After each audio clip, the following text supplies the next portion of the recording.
God Bless, grup musik legendaris Indonesia merayakan setengah abad perjalanan karir mereka dengan pameran retrospektif God Bless 50 tahun yang berlangsung pada 24 Februari hingga 1 Maret 2024. Saat masuk ke dalam gedung A Galeri Nasional Indonesia, para pengunjung dimanjakan dengan ruang diskografi, yaitu karya-karya God Bless dari tahun 1970 hingga 2000-an dengan berbagai format, mulai dari pita kaset, cakram padat atau CD, hingga piringan hitam. Di ruang lain, pengunjung bisa melihat kostum-kostum personal God Bless dan foto mereka sambil bernostalgia bagi mereka yang melewati masa remaja pada tahun 1970-an.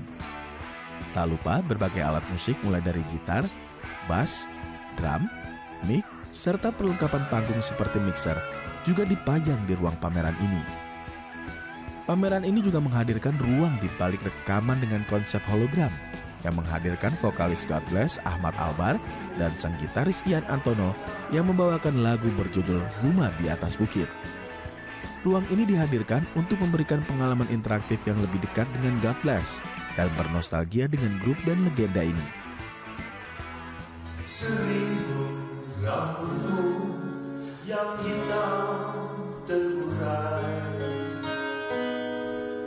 seribu cemara seolah menderai, seribu duka nestapa. Sebenarnya gini, itu kan yang mau dipamerin aslinya mixer ya, mixernya Mas Ian Antono yang dipakai dari tahun 80-an gitu. Tapi kalau kita munculin hanya mixer dan piranti rekaman, ada banyak teman-teman yang nggak ngerti kan. Apalagi ini zaman digital itu barang-barang analog gitu. Experience studionya belum dapat gitu. Lalu kita mulai berpikir gimana menghadirkan Ian Antono dan Ahmad Albar yang real di dalam studio tersebut. Akhirnya ya udah kita berproses lah tuh. Prosesnya kurang lebih sekitar 14 hari mulai dari syuting, rotoscoping, 3D scanning gitu ya, pokoknya semua proses digital lah gitu sampai jadilah tuh hologram gitu. Pencapaian dan penghargaan God Bless dari berbagai instansi dan pemerintah juga dipamerkan dalam acara ini. Di antaranya penghargaan dari Presiden RI atas 48 tahun God Bless berkarya pada tahun 2021 dan piagam penghargaan Museum Rekor Dunia Indonesia atau MURI pada tahun 2023 atas grup band bergenre rock tertua yang masih berkarya. Pameran ini juga menghadirkan ruangan perjalanan setengah abad God Bless yang dipresentasikan dari kumpulan berbagai surat kabar dan media cetak. Pameran ini pun mendapat tempat di hati para pengunjung yang sebagian besar pecinta musik rock seperti Denny dan Will Fikri. Saya kebetulan senang sama sejarah gitu, jadi cerita-cerita yang yang awal dia perjalanan pergantian pemainnya tuh kan banyak banget gitu ya.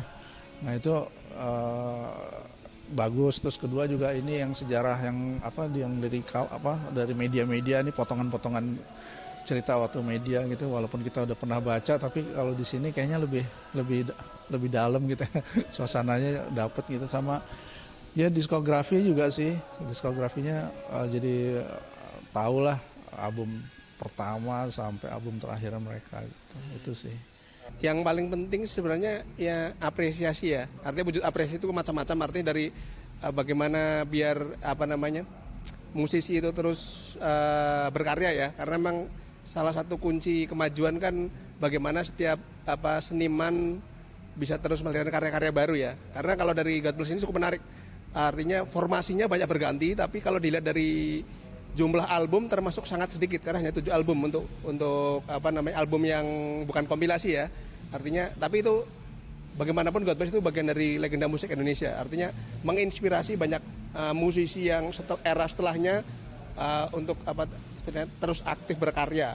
Momen terbesarnya seperti itu, artinya menyarakan inspirasi seniman lain itu luar biasa menurut saya. Grup band God Bless telah menjadi pionir dalam sejarah musik rock di Indonesia dengan karya-karyanya yang apik, seperti Rumah Kita, Semut Hitam, Panggung Sandiwara, dan berbagai lagu legenda lainnya. Melalui koleksi karya serta berbagai perlengkapan dari band God Bless diharapkan dapat menambah wawasan pengunjung tentang evolusi dunia rekaman dan dunia panggung band legendaris dalam 5 dekade. Andrew Pakpahan, Rizky Adrian, DAI TV.